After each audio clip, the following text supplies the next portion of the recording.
chose you because you were special.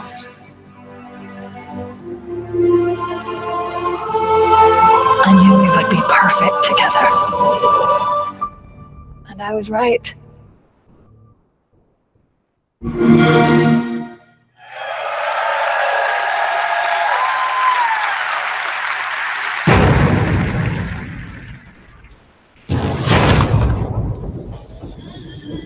Can silence this lion inside me. And I'ma show you how to break through. The sky's the limit, then just watch me make the stars move. Tell me that I can, I'ma show you what I can do. I'ma show you, I'ma show you, I'ma show you, show you, show you. Fire it up.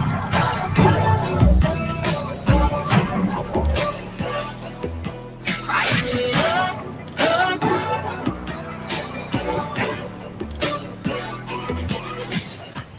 Gonna stop, so just sit back and watch me. Sit back and watch how it's done. Fire it up.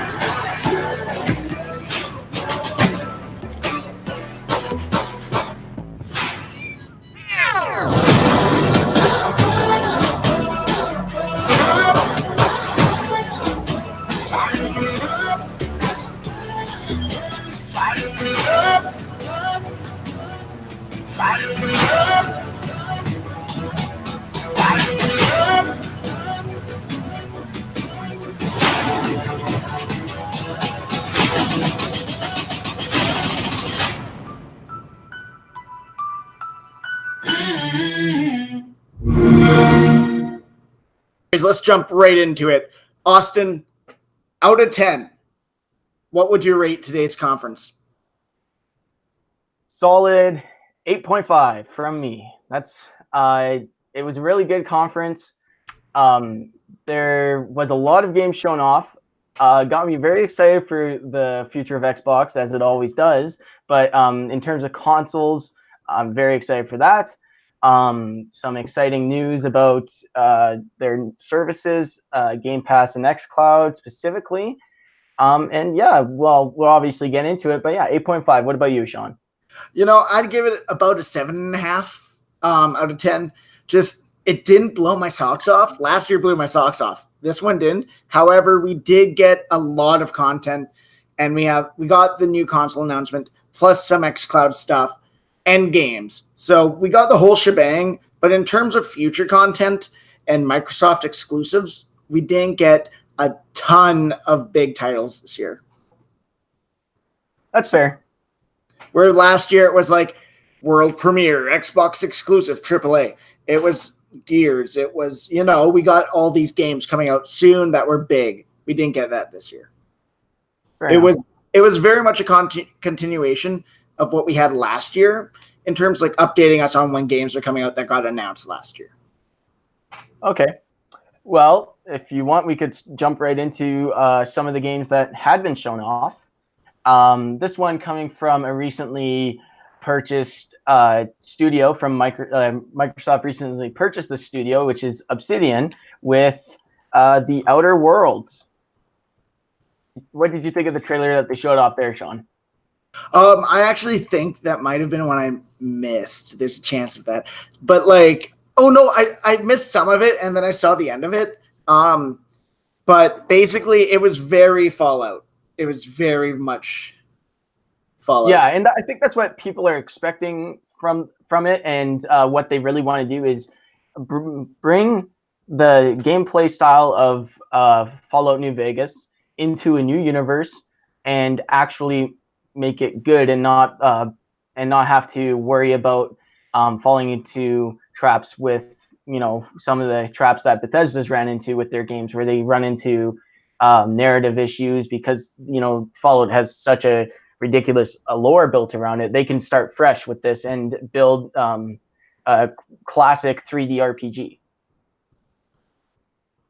Yeah, and like I think that's going to please a lot of fans of Fallout. And basically, like, it's going to draw a good crowd. And that one is not an Xbox exclusive. That one from No, it's on PS4 and Xbox One and PC.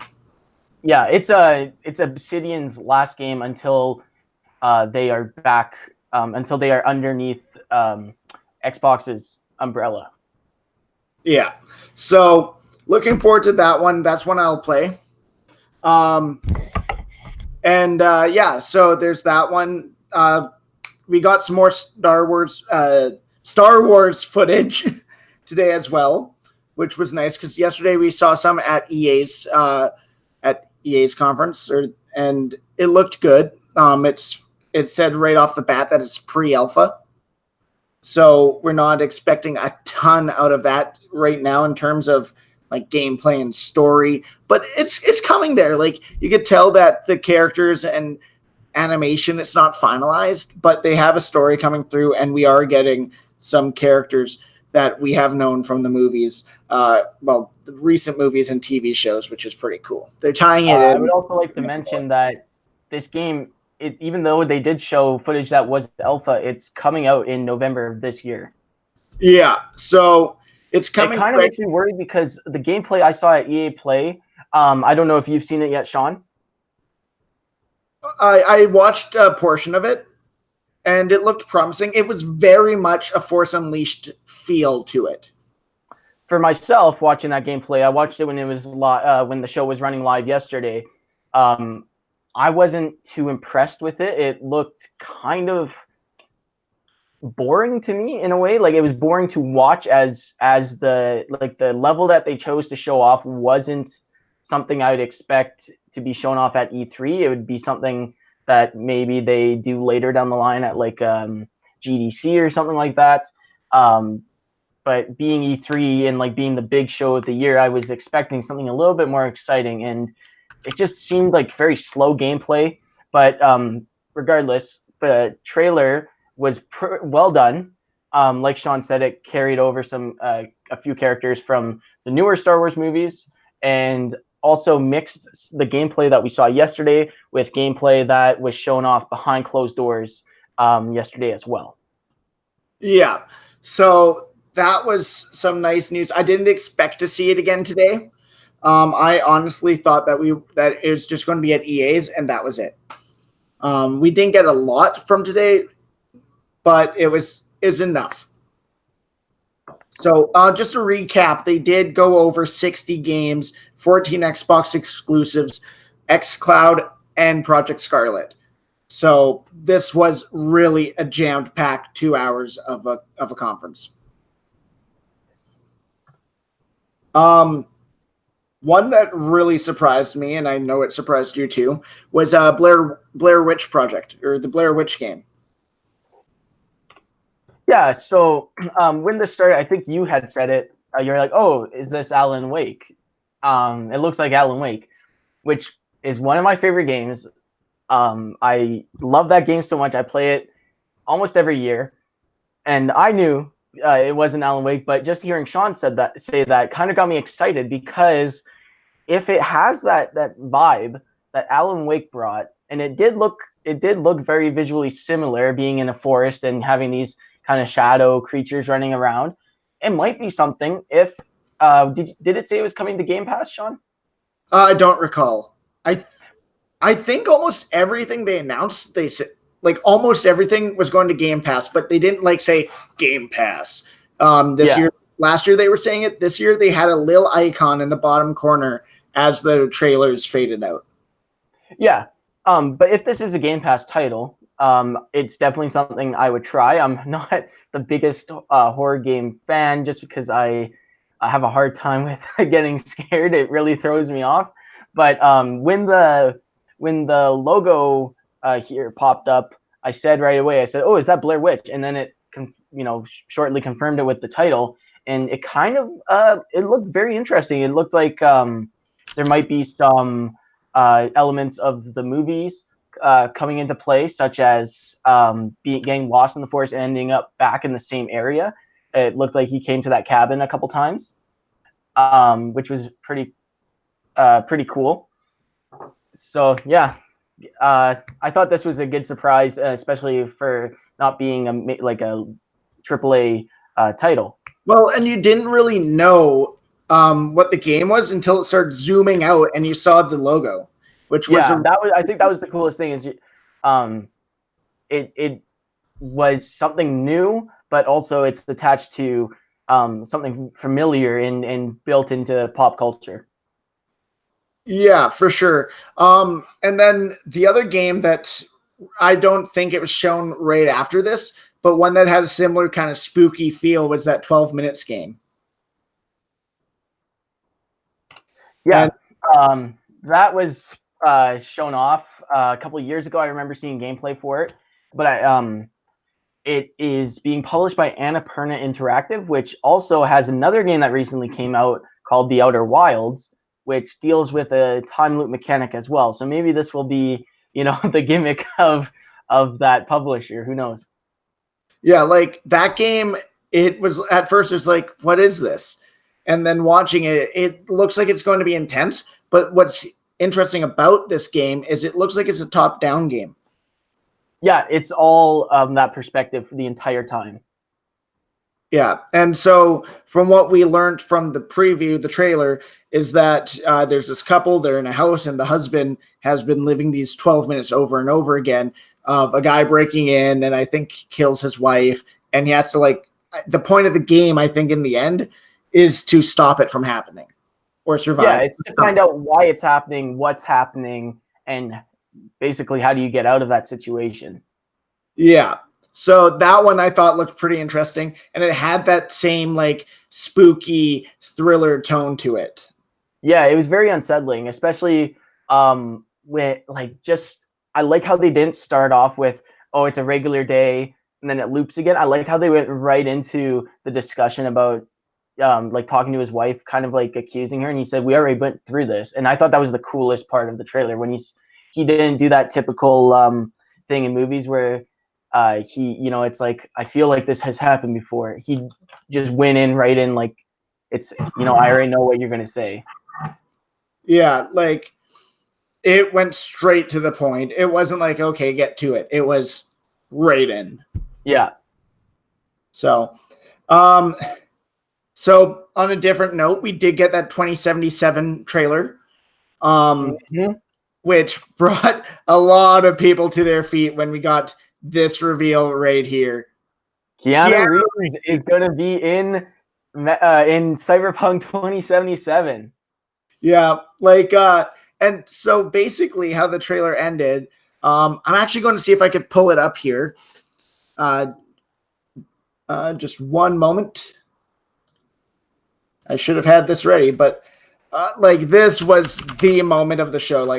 I thought Halo was going to be the moment, but this was the moment.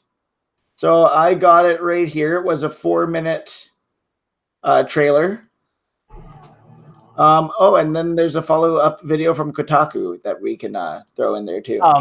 While you're looking that stuff up, I will go to say that I was excited to see what this game would show off at this E3, because last E3 it was a surprise at the end of the show, and there was about 40 minutes of gameplay that had been shown off around a year ago.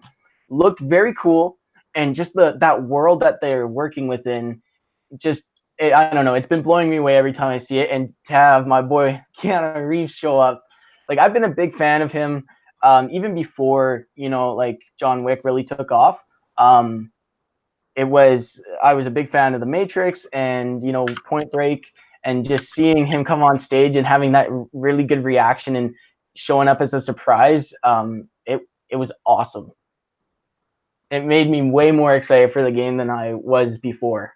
Yeah, that was I wasn't super excited for it, but it was okay, that looked interesting last year, because as a lot of people who know me remember, last year at this time, I thought, when they did that last reveal, I thought for sure that it was going to be a Halo thing for the final trailer. You start off with Halo and you leave people hanging. That's what people wanted to see. And now it's okay, well, what are you going to do now? So they did that.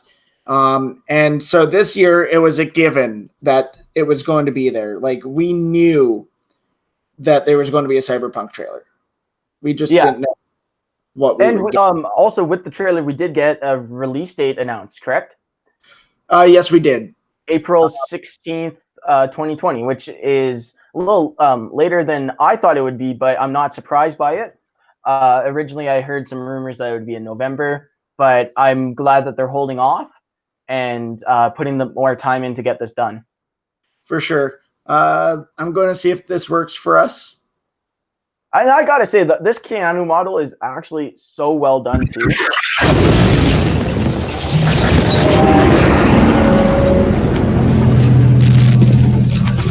Wait the fuck up, samurai. We have a city to burn.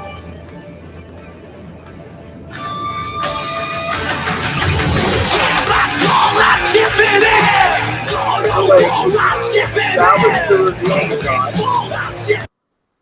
And then, like, that was amazing. But then we go to this, and he was there. Like, they reveal him on stage And Which bring him in bring him in. person.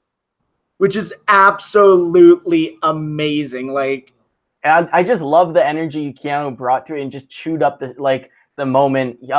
He had some things that obviously he's obligated to say, like the speech, but I do love how he said his little bits, and he's like, you know what, never mind, let's just watch it. Like, I don't think that was even like a planned situation at all, because sometimes E3 is very controlled. This was just one of those organic moments where it's like, you know what, this is just too good. Roll the trailer.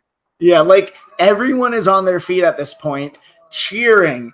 And like here, I don't know about you, but here we were like, oh my God, still. Like, that was Yeah. the moment of the show.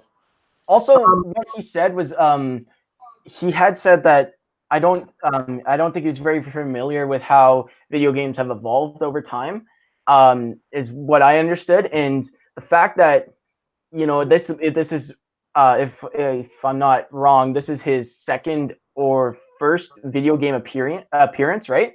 Because there's those Matrix games back in the day. But to get this reaction as an actor who sometimes actors aren't very aware of, like, how big the video game scene is, and this just getting that warm welcome, I think really is a great thing to show, especially Keanu, like that. Maybe he'll pick up more projects like this. Well, even back in the day with the Matrix games, it wasn't to the extent as it is today. They didn't bring them into studio and face capture them like they did. They're like, okay, make this movie game, right? And now, like, no, you're going in, you're getting your face scanned, you're doing your audio work, you're involved. But the coolest, like, I'm not sure about you, but here I am sitting on the couch watching the end of the trailer there, and I'm like, okay, why are they hiding this guy's face? Like, this is not a sequel to a game that I've played or anyone's played. It's new, right? It's built off of a role-playing like tabletop game. Yeah, but you're like, I'm just thinking to myself, I'm like, what kind of reveal are you waiting for? Like, just show, like, this is going to be underwhelming. There's no reason to hide his face. And then he comes down and it's Keanu Reeves. Yeah. Like, that's why they were hiding his face. Like, and the dialogue they gave him was like, let's go kind of thing. Like, pick yourself up and let's get into this game. And I think it really, for people who aren't super familiar with the property or even CD Projekt Red, seeing Keanu might push them over the edge to actually play a very good game like this. Yeah, for sure. So that was huge. That was awesome. That is hands down. That was definitely my favorite moment. Like we've been saying, like that was, I don't know. Yeah, I did not expect that. It was the moment of the show. So that one was the one that blew the roof off. So, like, if that had been the final trailer, like last year, I would have been okay with it. So, and then we also had a new Lego Star Wars announced, which is not a big deal, really. Basically, what we got, and we over here at our viewing party, we called it right away, being like, okay, this is going to be the complete saga again. It's just a matter of what they were going to call it. and they decided to call it the Skywalker Saga. Skywalker Saga. Which I mean, I'll leave my thoughts out about the Star Wars movies out of this discussion, but I do think it's kind of cool for people who are big fans of the Lego games that they're going to be getting 2 brand new Lego games, games based off of the movies put into that, as well as the other 7 movies. Well, and the one thing I really have to applaud them with on this one is they're not making the same mistake as they did with the Hobbit game. Because when they came out with Lego Hobbit, it was supposed to be the 3 games, but I believe it was the second and the third one were DLC. So they made the base game. Actually, I think the first 2 were in the game. With the third Hobbit, Battle of the Five Armies, it was supposed to be DLC, and that never happened. It got axed. Not enough people bought the base game. So they just said, we're not going to make the third game because the movie wasn't out yet when the game came out. So I applaud them on learning from their mistakes and waiting till episode 9's done. The other thing about waiting till episode 9's done and not just like throwing it out there right now, beyond the fact that DLC sucks, is the fact that they're going to be able to have all 9 movies in there and not spoil or hold back from the story of the 9th movie. Yeah, exactly. And that movie comes out in the holiday season as well as this game coming out at around the same time. Yeah. So like back in the day, like between 2000 and 2010, that was a golden age for movies, video game movies, or movie video games, or games based on movies. But they always held back because they didn't want to spoil the movie. So or it'd be a sequel to the movie, or it'd be a prequel to the movie. But the Lego games were actually pretty faithful about adapting the movies into levels. Like most games would focus on the character storyline instead of the movie storyline. Iron Man, I had it for PSP, for example. That one overall, you had the same arc, you had the same bad guy, but nothing else was the same at all. Same with the Wolverine video game as well. Yeah, good games, both of them. The Wolverine video game, like for that's the Origins one. Like the Origins one, it was good. It was the rated M version. What didn't that like get a lot of not good reviews, but people liked playing it. People liked it, especially considering it was a movie tie-in game. Yeah. And then the nice thing about those ones, since they were comic books, they did take some from that, which eventually ended up in other movies. Because the Origins one had the samurai stuff, which ended up in the Wolverine movie. Yeah, but the point of this tangent is they're waiting, and it's going to be the movie storyline, which is good. So that's that. Also, along with Lego Star Wars, we also got an announcement about Forza Horizon 4 having a Lego DLC, which I think is available today. I can't recall if it came out today. Or it was either today or tomorrow, sometime along the next few days. If not today, it will be out. But it looked, it reminded me of those old Lego island games where you got to race around the island. Oh yeah, like the olden day stuff. Yeah, like the old CD games for PC. But Forza Horizon 4 is an awesome game. Mixing with Lego, which is an awesome toy, equals just pure fun. It looks really, really good. Also, they showed off on stage, they showed off a real life version of this. I think it was a McLaren. It was a fully built out of Lego McLaren, 1-to-1 scale, which looked incredible. I didn't realize it was a Lego car until they actually did a close-up of it. They said like was it 500,000 or 500 million blocks? It was it was around 1 million Lego blocks to build that thing, which is insane. Yeah. But that game, it did 2 things for me. It used the song from the first Lego movie, not the one from the second one. So it stuck to like, hey, this is Lego, we're fun. Let's go with this. Let's use a song from 2014. So there's that, which immediately, that moment that song plays, you know it's Lego. And then you go to, you get that nostalgia for like you and me who played the Lego car games as kids. So there's a lot going into that. And the fact that it's DLC, it's not a whole new game. That's kind of good too. I'm mixed on DLC, but with something like that, you're building it on the back of Forza, which is the greatest racing games right now, right? Yeah. So that was pretty cool. Along with talking about bricks and blocks, we got an announcement of a new Minecraft game, Minecraft Dungeons, which is a dungeon crawler in the style of Diablo, 4-player local and online co-op.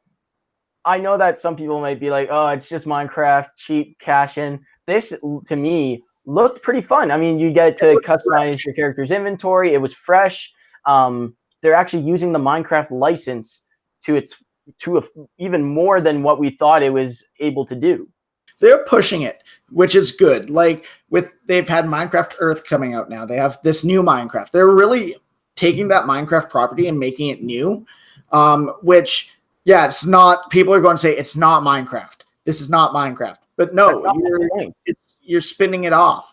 You're making different genres for different people with something they're familiar about. And the thing about spin-offs like this is you can introduce people to new genres that they never knew they liked. Yeah, especially for younger gamers who are just dipping their toes, right? They say they play this as a kid, they like it. Maybe the next Diablo game, which I know was announced and is disappointing in a way, but a new Diablo game comes out or something of the like, they're like, hey, I remember playing this, blah, blah, blah. Buy that game, get into that whole genre of games. Yeah. So I don't think it's a bad thing. It looked good. It's that was for mobile. Was it for mobile as well? It's for Xbox One and Windows PC. Okay, I could see that one going to mobile at some point. Yeah. But just that like with the other Minecraft titles, they're pretty much across all of console, PC, and mobile. Yeah. So there's been a real big push by Microsoft, and they said this a few weeks back, to let gamers play where they want to play on the console or platform that they want to play it on. So almost every game that they showed up there had Windows 10 along with Xbox. Well, they didn't say Windows 10. It was Windows PC because I think that they're trying to push, but like Xbox One, they're trying to push Windows as being a singular platform now. Yeah, with Windows 10 being updated periodically. But that's what these new big updates for computers have been, is getting rid of the idea that there's going to be a new version of Windows you have to buy. They wanted everything done in their updates, and they've been putting a big focus on gaming in these updates too, with the Xbox Bar, with the new Xbox app. And today they announced Game Pass for PC, or the other day, but they had a focus on that too. Yeah, and speaking of first party studios, we got an announcement from Ninja Theory, who Microsoft had picked up, had announced buying last E3 with the game, and they announced the game Bleeding Edge, which is a 4 versus 4. Looks like a hero arena shooter. What are your thoughts on that, Sean? That one there, I believe my comment was, hey, this looks like Team Fortress. And then my roommate Sawyer said that, this is Overwatch. So what I'm wondering is this going to be Microsoft's big push to get them into the esports, into that esports realm? I think that it could be, but also it's an important thing to start with the game first and not to worry so much about, trying to make it a platform for something else. Yeah. Well, at the same time, like when you make a game like that, it is a platform for competitive. You don't play games like that just to play games like that. Like that's a competitive style. And yes, but I mean, in terms of developing it, you want to make the game mechanics tighter than your focus on then you focus on your esport afterwards and after it gets some reception. That's how I think it should be done. But So, I think but Sawyer had said something pretty interesting. I don't really have any. I'm not looking forward to this game. It was kind of one of those where I was like, oh, that's pretty cool. But Sawyer, I think, had said after they showed something off in the trailer, he said, okay, I need to get this game. So I think there are people out there who, when they see games like this and they see some of the cool designs that are in that game, it really grabs them. Yeah, for sure. It does grab them. I am curious to see where they go with this game, whether it catches on, because it's like it's not going up against anything new. Like, remember when Overwatch came out and then you had Battle, that one from Battleborn. You had them come out within a couple months, and then they had a showdown, and then Overwatch came out and no one plays Battleborn. So I think they actually shut down Battleborn a little bit ago, a couple months ago. Yeah, so that didn't last long. So Bleeding Edge here is not going up against anything new. So it's not going to be a fight to start between two new games. This is going to go head to head with Overwatch. Especially this one was also for Windows PC, right? Yes, and also Overwatch is available on console, but I think the people who have been playing Overwatch on console and want something new, this is definitely a game that they can go to. Yeah, and I think for Microsoft themselves, having it on PC, that's going to be big for them too. Yeah. Also, it's kind of confirmed a theory I was thinking in my head, is that a lot of these studios that had been picked up by Microsoft had games in development. They had mentioned that Bleeding Edge was a game that they were working on for a couple of years before being purchased by Microsoft. And I think that's going to be, if Microsoft doesn't axe those projects that were in development, this is just going to lead to way more first-party games coming out for Xbox One. Did you also notice that no games, as far as I remember, said Xbox or Windows exclusive? Yeah, it's Microsoft is combining everything now, and I think that's the best. They did changed their Windows app from being the Xbox One app to being Xbox Console Companion. Yeah, and like they did say they had 14 exclusives, but nothing opened with exclusive. Which to me, I'm wondering if that's to keep it open with the xCloud, because with xCloud, everything's an Xbox. Yeah, and speaking of PC and Xbox One kind of becoming one in the same, we got an announcement of Flight Simulator. That was super awesome. Cool. This is a game that Sean and I have been playing on and off for many years, always installing it, always uninstalling it. And it's always been on the back burner of our minds. You do a 5-hour flight and you're like, all right, I have my fix for the next year. Yeah, and it's going to be even better because it's running off of Microsoft's Azure server services, which, like Sean had mentioned to me while we're watching the show, he's speculating that it's going to be all the players, all the people flying, all within the same game world. Yeah, like, of course, there'll be NA East, NA West. They'll have their own servers. But it'll be seamless multiplayer is what it looked like. You start at your airport, you take off, and you can fly with your friends.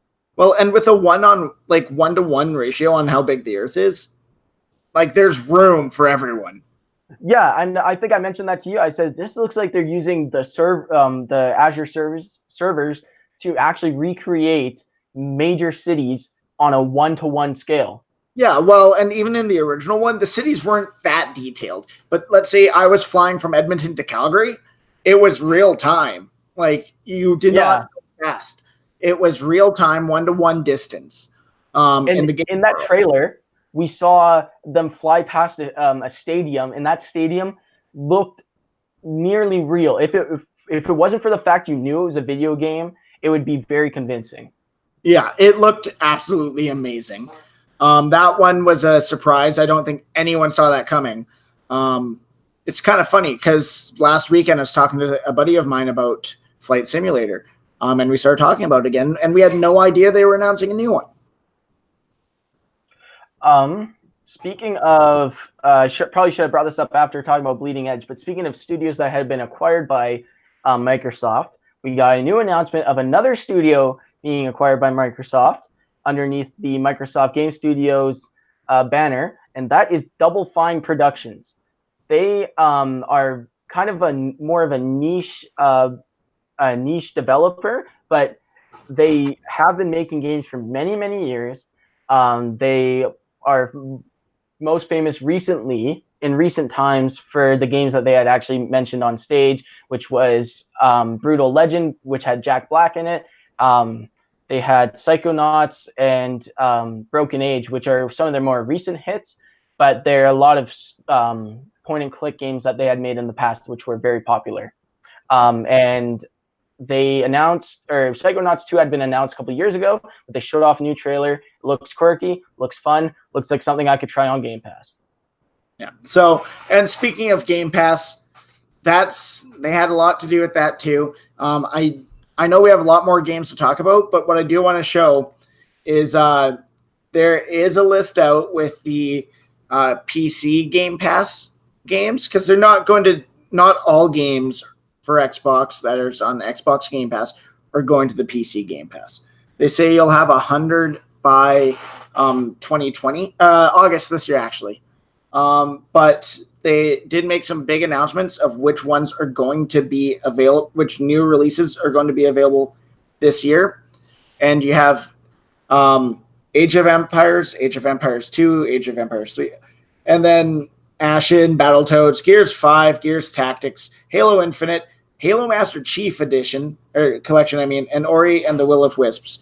Now, that Master Chief Edition, that got a huge round of applause during the show. I don't think, people kind of expected it because it's Microsoft, but at the same time, it wasn't on there already. You were able to, for a while, you've been able to download games from Game Pass onto your PC. It's just the subscription's been weird. And Halo was never on there, even since it's been announced for PC. So that was that received a huge round of applause. But yes, lots of new games coming to PC Game Pass, which is nice to see. Looks like Microsoft is going all in on Play Anywhere, and they didn't call it Play Anywhere anymore. No, Do you know because it's now becoming more so of being just Xbox Game Pass and just video games in general being in the same place. Yeah, they don't want you to think as an Xbox as the only place you could play their games. They really do want to expand that, which is nice. I was expecting what's his face, Bowser, to come out on stage and announce the Nintendo partnership. We might see that at them discuss a little bit more of that at Nintendo's conference. I think that hasn't happened yet, right? I think that happens Tuesday. Okay, so we'll have to keep our eye on that. But in that list, you had mentioned Ori and the Will of the Wisps. I just wanted to get your 2 cents on the trailer that they showed off. There was a giant spider. Yep. I don't know. It's a beautiful looking game. I didn't play the other one. I forget what the first one was called. The Blind Forest. Yeah, I didn't play it, but they look like beautiful games, and I don't know. Going from Ori and the Blind Forest to Ori and the Will of the Wisps, this game definitely looks a lot more action-packed than what the Blind Forest had been. Well, I think they went out of the way to show that too, because their previous trailers have been slow and not really packed with much. It kind of looked like the old Rayman games where you'd go and just fight a little bit, but this one showed chases on almost every shot it showed. Yeah, so this is definitely a game I will pick up on Game Pass. And speaking of Game Pass, just a quick PSA for the viewers out there. If you have a Microsoft Xbox Live Gold subscription, I suggest you go out and get the $1 upgrade to Game Pass Ultimate. Well, hold on, because this is a little confusing. Because it's not just, from my understanding when I read it today, it's not just $1 gets you 1 month. if you have a 1 month subscription and you pay the $1, you get Game Pass Ultimate for the 1 month. But let's say you have a 12-month subscription and you pay $1, it upgrades you for 12 months. So I recommend topping up your subscription first and then paying the $1. It says that it will do it for up to 36 months or 32 months or something like that. 36. Yeah. So make sure that you top up your subscription if it's about to expire, because if you upgrade it today and it expires on Friday, you're paying $1 for 1 week. Yeah. And that's 3 years of Game Pass Ultimate, which gets you Game Pass, Xbox Live Gold, and Windows, PC Game Pass as well, right? Yeah. So make sure that you upgrade. If you have the money, drop it for the next 2 years and upgrade your Live for 2 years right now, and then pay the $1. But try it out, especially if you don't have Game Pass. If you're a PC gamer, thanks for tuning in, first of all. But if you're a PC gamer, maybe check out the PC Game Pass and let us know what you think in the comments below.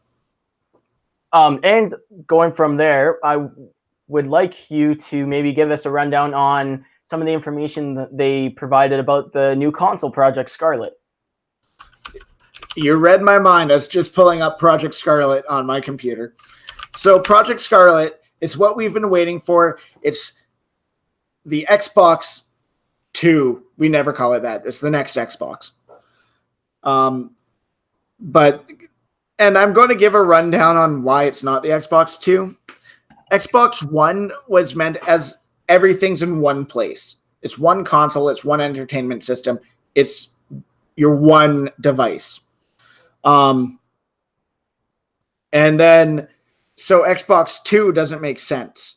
So with the next Xbox, until it gets a proper name, we're just going to call it the next Xbox. Or now we're going to call it Scarlet.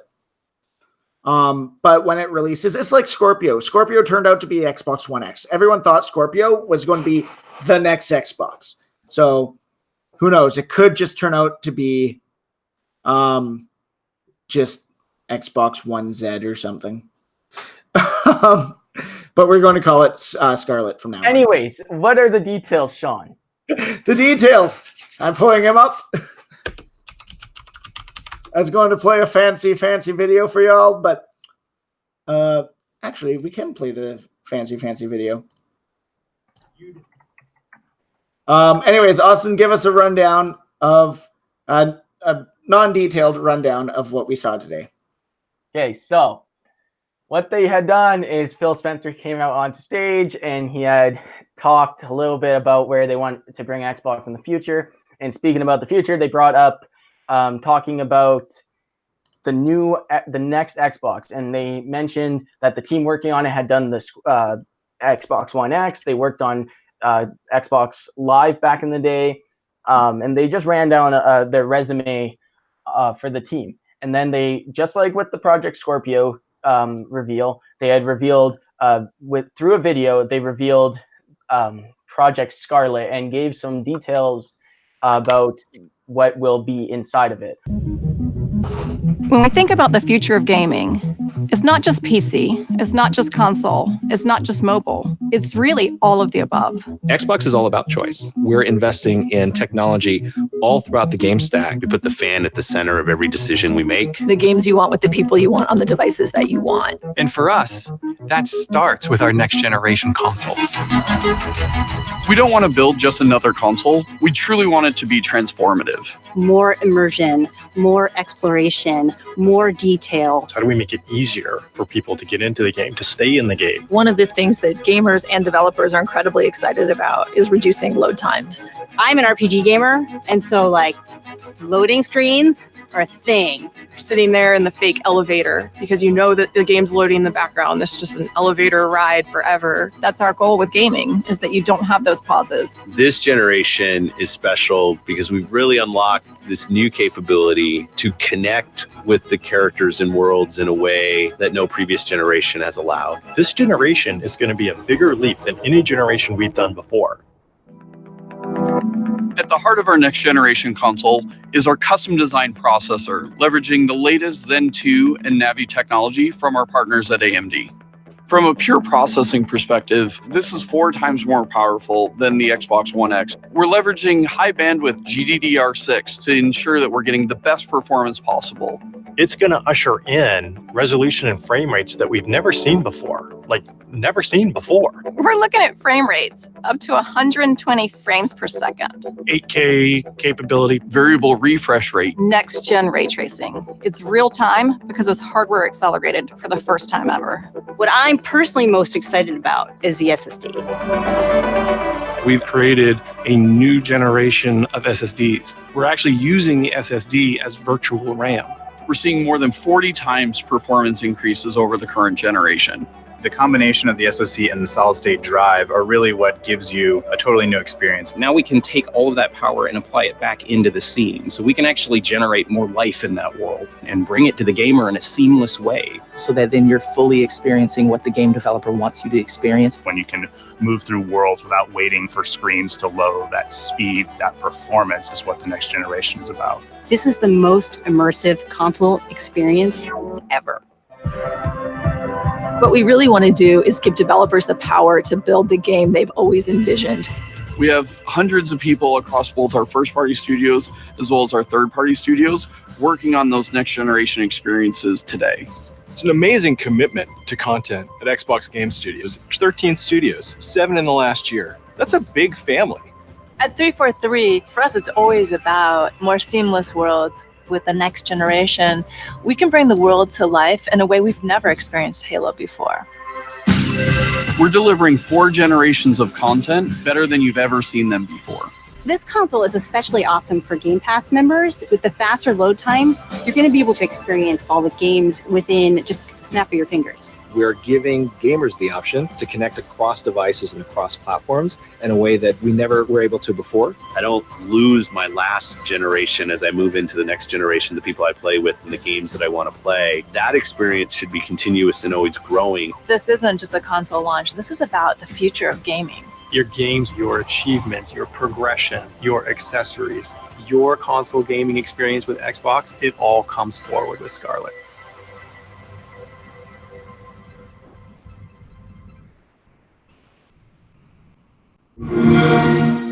So it's going to be 8K, which was really interesting to hear. The PS4 announced that they were going to be 8K as well. But the thing with that is right now, current TVs and HDMI specs cannot output 8K at 60 frames a second. They also did mention that they were going to do 120 frames per second 8K gaming, which to me leads to they're probably going to be using a new, not new, but new to TV users and consoles. They're going to be probably switching to DisplayPort for their cables. And that to me also means that TVs will probably get DisplayPort too. So my question with that is if we're switching the output, like the output cable, are they going to be including in the box the adapter to go from DisplayPort to HDMI? Because not everyone, barely anyone, is going to be taking advantage of that 8K resolution at this time. They also mentioned that they are, I think they said 40 times the power of the Xbox One X. I'm not sure. I didn't catch it. Okay, something like that. It's running on AMD. Basically, all they were saying is it's power, power, power. But reading into the video a little more, we did notice some accessories. They are still using the Xbox One controllers. They did announce Xbox One Elite controller, new version. So to me, that's telling me that all our peripherals, they're going to work. Yeah, all first-party peripherals will most likely work on this new console. I don't see Yeah. anything changing in that way. And honestly, the more and more they talk about it, and I mentioned it before, I don't think it's going to be a new console. It's going to be another Xbox One, actually. Yeah, and they never said that it wasn't going to be. So Yeah. I don't understand. Like, there's a lot of clickbaity articles out there and websites that will say Xbox 2, like Sean was mentioning, and that stuff just grinds my gears, okay? We go back to E3 2015 or 16, and they said that everything from now on, it's getting rid of generations. Every game will work on every console. And that's what I'm seeing here, is it's not going to be an Xbox 2. It's the next Xbox One. And seeing controllers and that's kind of confirming it. And everything has moved to that Windows 10 based system now, including the Xbox. So not much is going to change software wise. It's all going to be power. They're going to have ray tracing, as was speculated. And that's what PS5 is going to have as well. So yeah, lots of specs, lots of stuff to take in, but not a lot of information on the console yet. It's coming out holiday 2020, and your launch title for the first time since the original Xbox is Halo. So that was big news. That was really big news. Yes, and like we had shown at the beginning of this podcast, we got a new Halo trailer. It was all running in the game engine, which is the Slipspace engine that they had built exclusively for this Halo game. We didn't get a lot of details on the story, which is normal for Halo. We didn't see any actual gameplay. We saw moments that looked like they could be controlled by the player. But what were your thoughts on that trailer, Sean?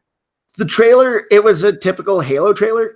It wasn't as cinematic as I thought it would be. Like, whenever I think of new Halo now, I think back to the anniversary edition of Halo 2 that went full cinematic on us. It went gritty. It had the details. It had everything.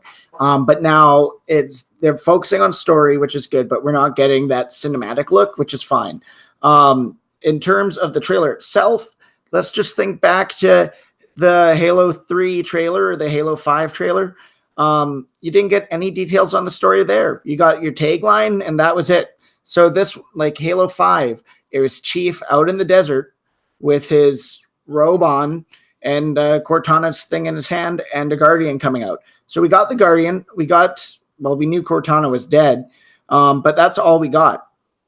And it later became speculated by me and others after Halo 5 came out that maybe that was a Halo 6 story plot line right there.